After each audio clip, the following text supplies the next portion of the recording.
testimony. A year ago, Apostle Nicky hosted Maldonado for our church. For our church, it was just one of the highlights of our last 10 years.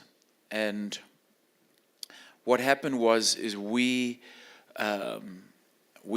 sent 1,000 of our leaders to the conference.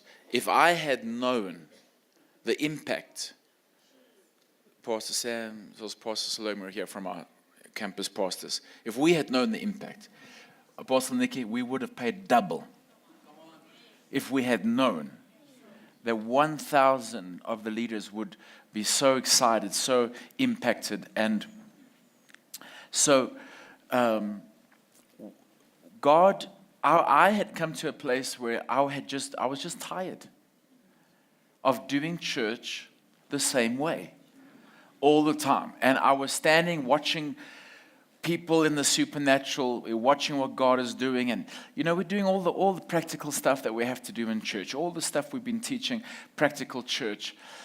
But I was hungry to see God use me more powerfully. Is there anybody in this room that you just say, I'm hungry? And I've come to tell somebody this morning that your encounter is at the point of your hunger. That's when encounter takes place. And so we had these 1,000 leaders come. There was 500 a night. One night was 500 the next night. And Apostle Maldonado was ministering. And that second night, I just said to the Lord, I said, Lord, I don't care that there's 500 leaders watching me. I don't care. I am going to praise you like a child tonight. I'm going to get something from this service. I am not leaving here until you have touched me. And when Apostle Maldonado called the pastors, I tell you, I thought, this is it. I raised my hands. I began to cry out to God. And suddenly something hit me. Just hit me. I was on my back. Something happened. And I want to spend the next few moments from the scripture just talking to you about the sound and the look of hunger. Because unless we are willing to become as children, we're going to miss out.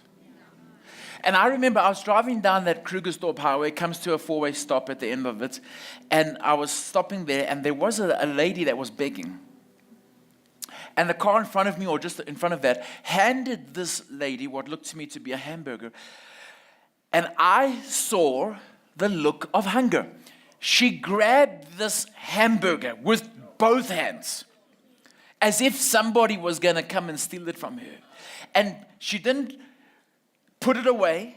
She took it, turned around, and in full view of everybody, with two hands, began to eat this hamburger. Just eating like this, and sat on the side of the road and just ate this hamburger. And I thought to myself, that is the look of hunger. You see, hungry people don't care what other people think. You cannot care what people are thinking about you. You cannot be more interested in their opinions. Hungry people don't care about the opinions of other people. Hungry people, they don't ask. She didn't come and say, listen, have you taken a bite of it? Hungry people don't do that. Hungry people don't examine. Is this really God? Is this really a McDonald's burger? Is this the real thing? Hungry people, they are so desperate, they just take it, they receive it, they enjoy it. You got to dive into the supernatural. Cannot stand on the outside and just say, I don't know if this is really God. I don't know if this is really for me. You have to be so hungry. Cannot just stand back and say, no, Lord, if it's your will for my life. Man, I've been praying that for 10 years. Nothing happened. You got to say, Lord, I need you to flow through me. I need a touch from heaven.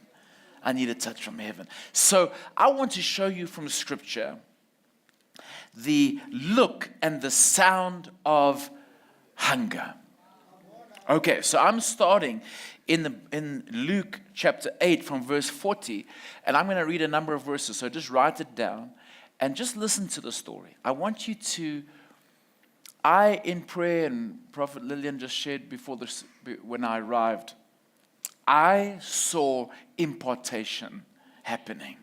I'm going to say to you this morning, you're going to go back to your churches on Sunday and healings are going to take place in the supernatural. I'm challenging you. And you say, oh, there's fear. I tell you, we've all had that. The first Sunday I went back, I told Apostle Nick, the first Sunday I went back, I felt like I was the only one praying that prayer in the prayer meeting. I just knew God was going to move. But there was fear on the inside. I didn't know what was going to happen. But you got to step out of the boat. Amen. So let me show you something here quickly. Now, Luke chapter 8, verse 40.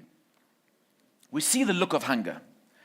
It says this, so it was when Jesus returned that the multitude welcomed him, for they were all waiting for him. Now, I want you to get that picture in your head. Everywhere Jesus went, there was people thronging him. The multitude. That means there was just so many people around Jesus, couldn't wait for him to come. I mean, just imagine all the needs, all the requests, everybody wanting a piece of Jesus. The multitudes waited for him. So there's so many people. And behold, there came a man named Jairus, and he was the ruler of the synagogue. And he fell down at Jesus' feet and begged him to come to his house. Now, firstly, I want to say to you, there was a multitude. But there was one man that received a miracle. Now, this Jairus, who is this Jairus? Is it because he was the ruler of the synagogue that Jesus said, hey, you are more important. You're going to get a miracle. I want to put it to you today. No. He could have come to Jesus and say, I am the most important person in this town. Because in the culture of the Jews, the leader of the synagogue, he was the man. He would have been a rich man. He would have been a well-clothed man. He would have been a man of great stature and status. He could have come to Jesus and said, I have done good work for you. I am working for God. I deserve you to come to my house. He could have come with 2 bodyguards. Make way, Jairus comes. Make way. And the crowds could have parted, the multitudes could have parted, and they said, oh, Jairus, Jesus, please go with Jairus. Did he do that? No. He could have come as a rich man. Jesus, I come with gold, come to my house. No, he didn't do that either. He didn't even come as an equal to Jesus. Hey, bud, we're both leaders in the town, and really be cool if you come to my house. We've got some good green tea for you.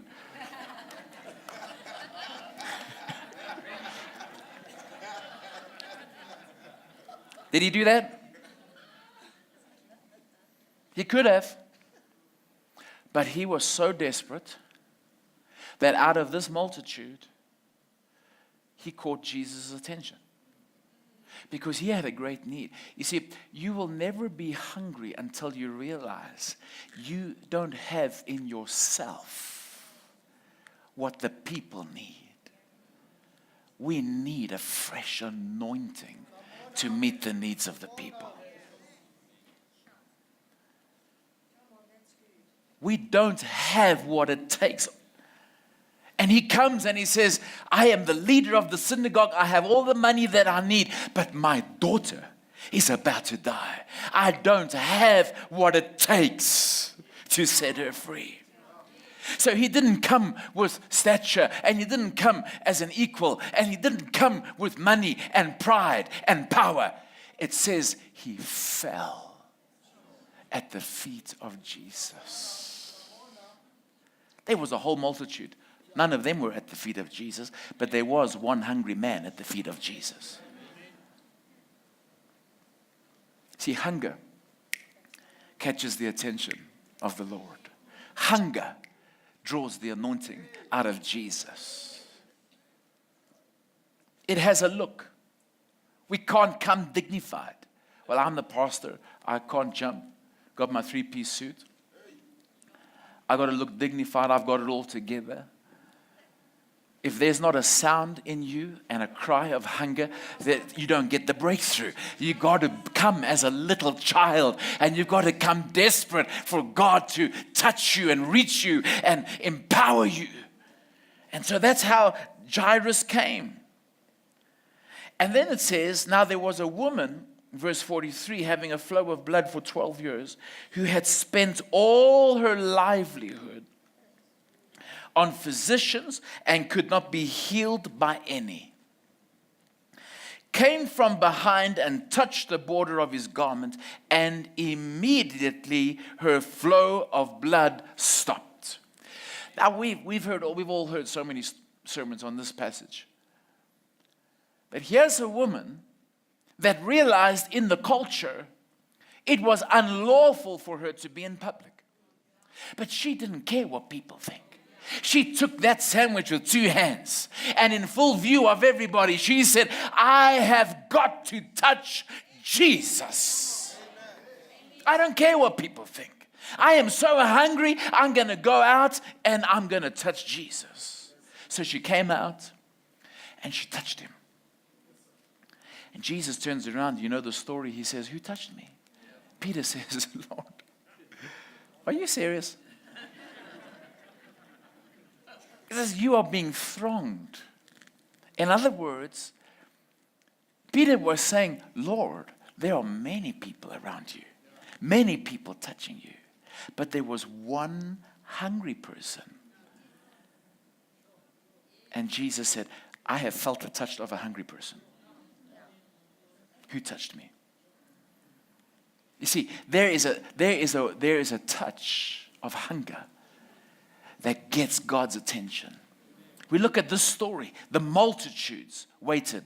The multitudes thronged him. The multitudes touched him. And 2 people received a miracle. So the question today is, how hungry are you for a fresh touch from heaven?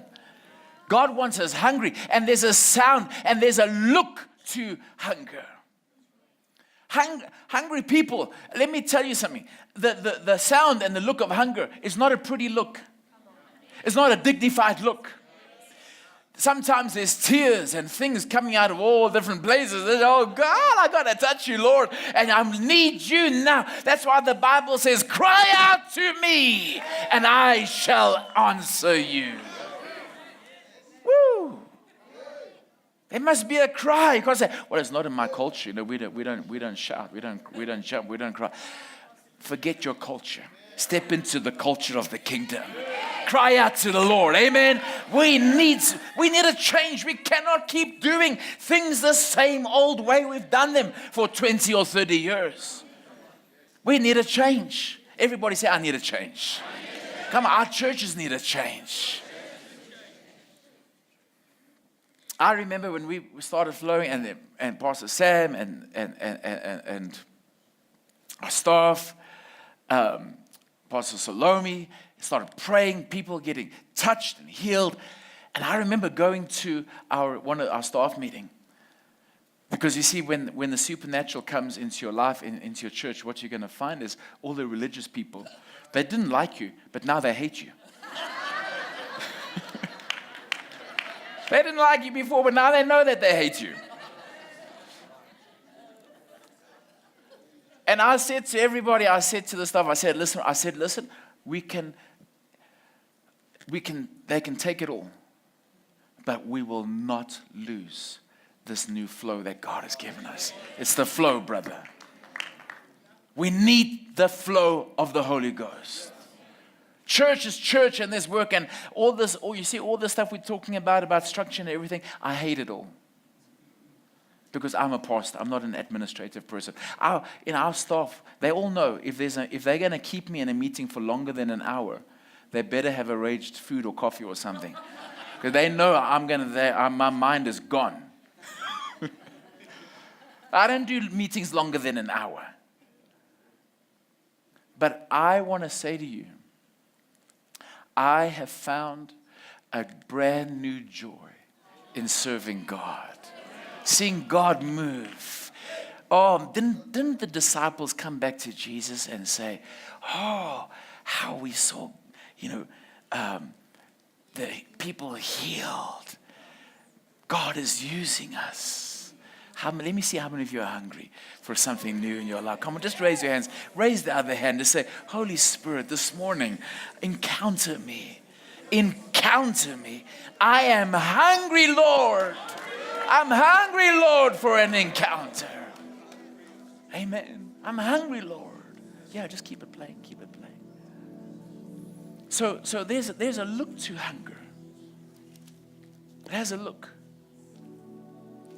That lady with the sandwich, she could have said to the driver, listen, I don't want people to see me taking food from you. Would you mind just going around the corner? And just behind the bush, just pass it to me there. That's not a hungry person.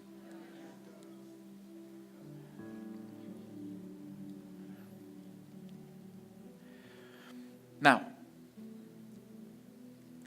in Mark 10:46, Jesus comes to Jericho, and you know the story of blind Bartimaeus. And when Bartimaeus heard that it was Jesus of Nazareth, he began to cry out and say, Jesus, Son of David, have mercy on me.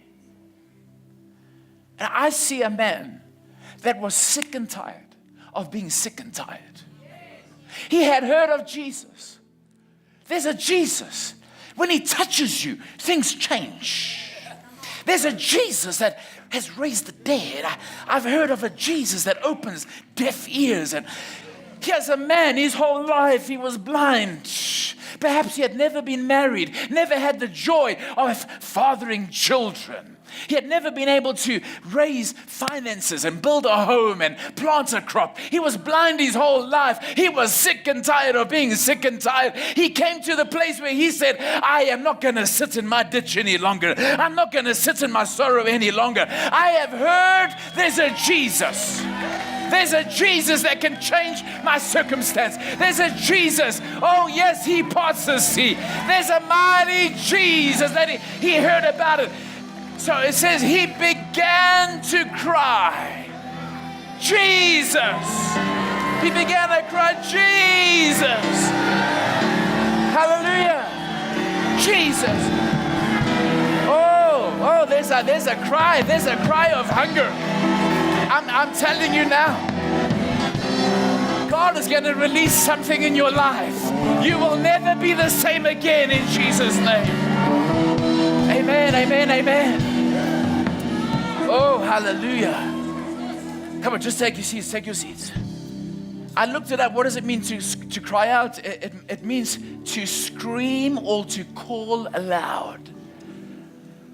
It also means to have the cry of a raven. And I don't know if you've ever heard a raven. It's an ugly bird. It was an ugly cry. It wasn't a songbird. It wasn't, Jesus. It was a nasty cry. It was a cry of a hungry man. It was a cry that was saying, Jesus, I am not prepared to stay like this any longer. And he cried the name of Jesus. Oh, something strange happened.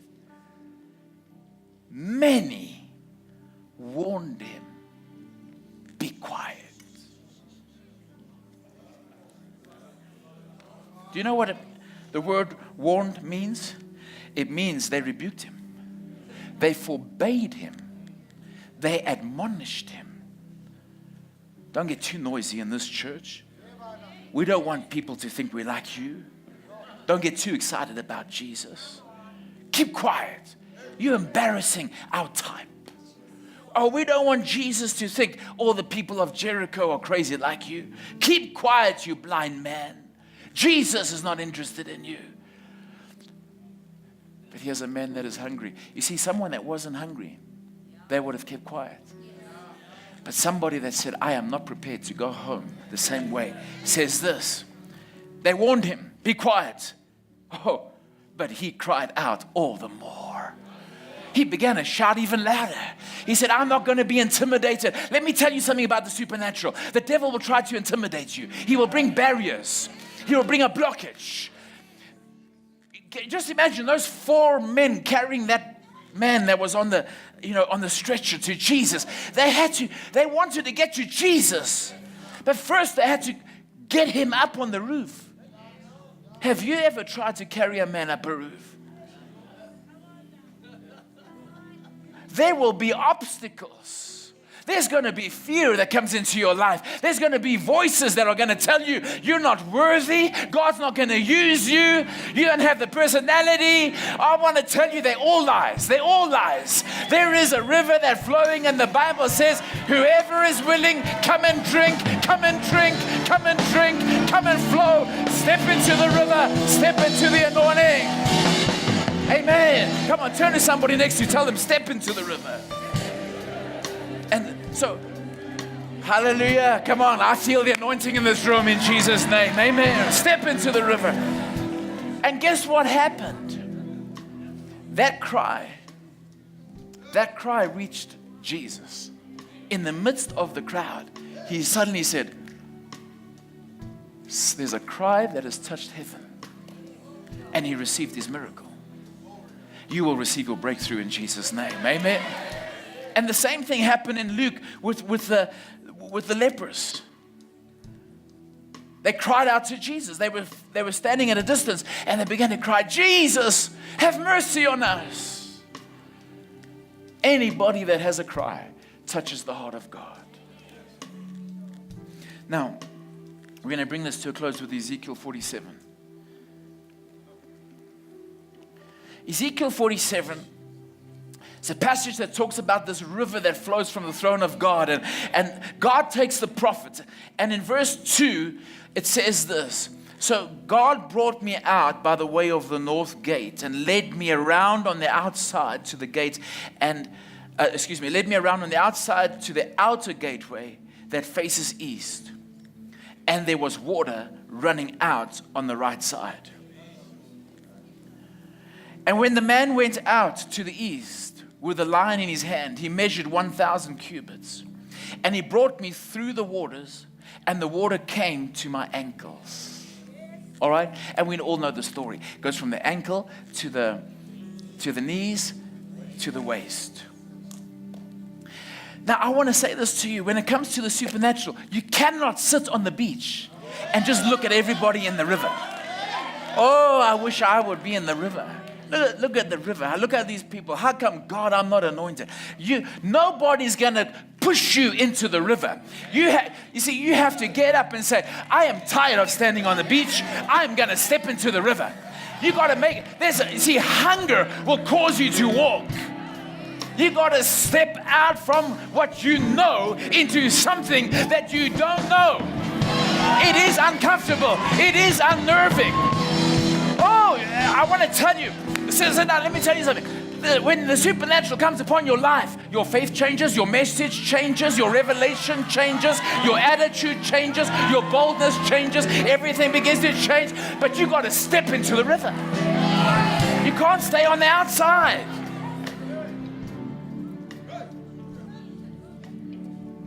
And then it says, you see, with God, God is such a gentleman. He says, you can stay ankle deep.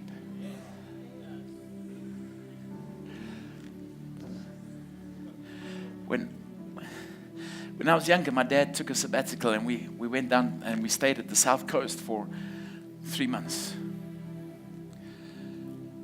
And so we got a paddle ski. It took me about 4 weeks just to get out to the back. To the back. By the time you've learned to balance, get over the water and everything. And then I remember catching my first wave. Woo! I mean, that paddle ski goes so fast. I remember the first time it came down the wave and it hits the water. I want to tell you, the deep, far more fun than the ankles.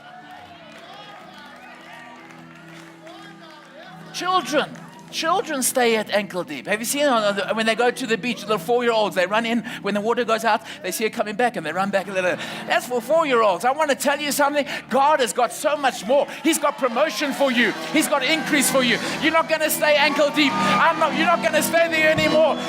You don't have to look at the surface and say, oh, I wish I could be there. God is saying, come on deeper, come on deeper, come on deeper. Jump into the river. Jump into the river. Hallelujah. Come on, sit down. I want to tell you something. What God is doing right now is not exclusive. This end time move is not for one man of God. It's not for 5 men of God. God is saying what I'm doing on the earth right now, it's for the body of Christ. Everybody, my sons and my daughters, everybody's going to flow. Everybody's going to flow. You got to be willing to go deeper. You see, when it came so deep, they couldn't stand anymore. In other words, stop trying to control. When you get deep, you're going to just flow with God. Don't try and control everything. Don't try and understand everything. Just say, Lord, I'm trusting you. Go with God. Become as a child. Hallelujah, somebody. Some of us, I think we've been saved too long. We need to get lost so we can get found again. Amen. Now, here's the most exciting part. So they go to the waist end, and then in verse 8, I want to try and put this up on the screen. Ezekiel 47.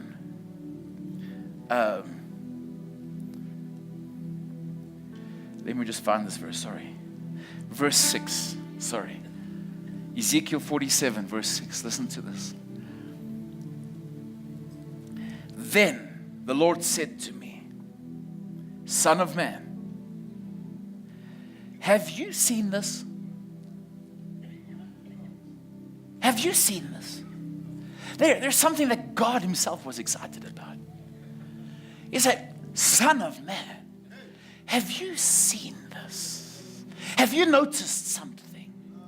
Son of man, have you seen this? So he's like, what is it? What is it, Lord? He says, he brought me and returned me to the bank of the river. Ah. And then he says, when I returned, there along the bank of the river were many trees on one side and the other side. Whew. Have you seen this? God says. God says, I want to show you something. He says, come on, have a look. He says, wherever the river went, where there was a desert, now there are trees.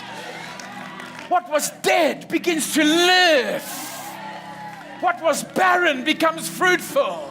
That's the power of the anointing. It's the power of the river. It's the power of the supernatural. What was dry begins to blossom again.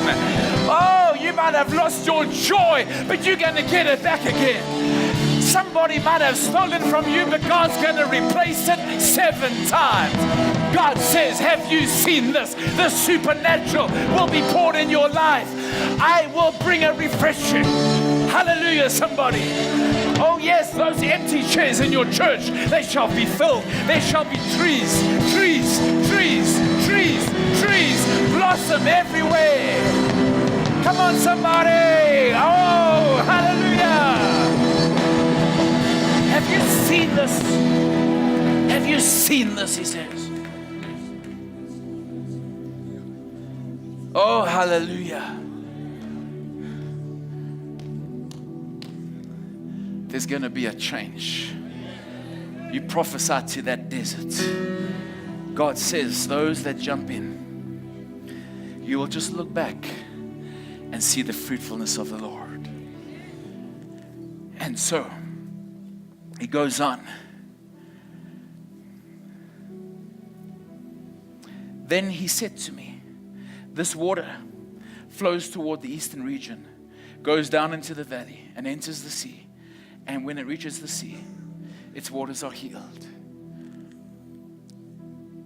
Restoration, healing, healing, healing. Healing is in the supernatural.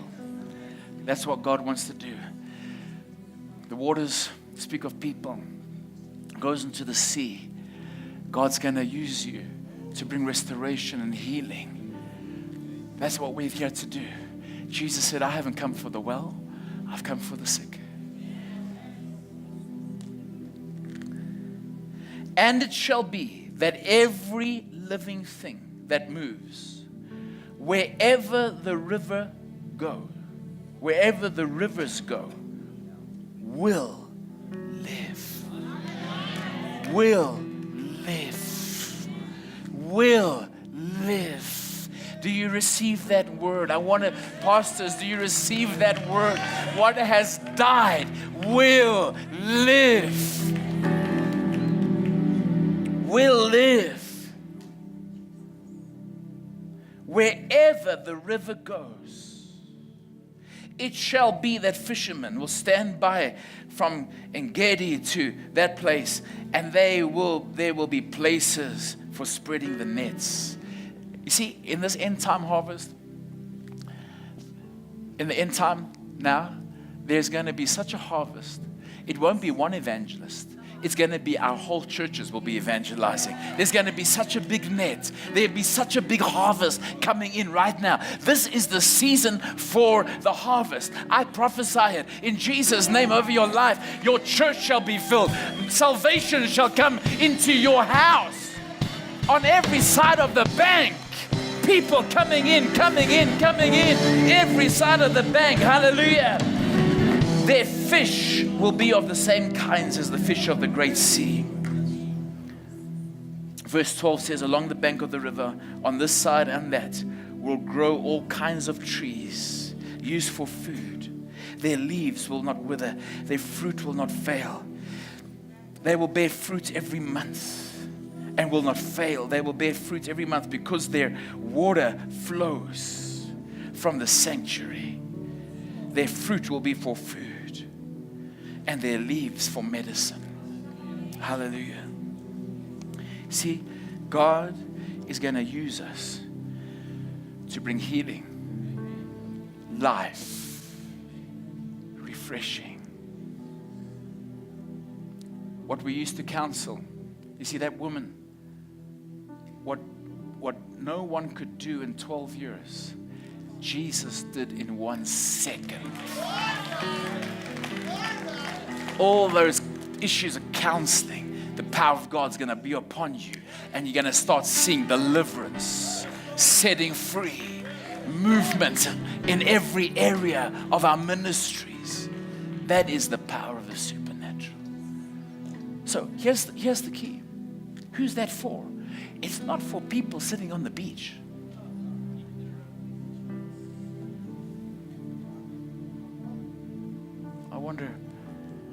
I don't know if this is for me. God is saying, jump in. God is saying, who's hungry and thirsty? There must be a cry.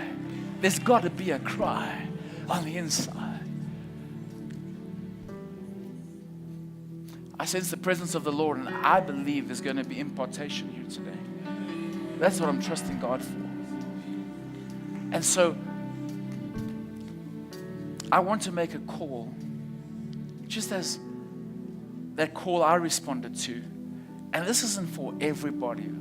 This is for you saying, I am tired of doing things the way I've been doing it. God, I need your power in my life.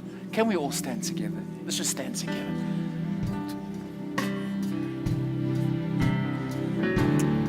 Thank you, Lord. Thank you, Lord. Thank you, Lord. Now, let me say this to you. The impartation is not upon a man. it comes from the Lord. It's in the atmosphere. You receive from the Lord in Jesus' name. Amen.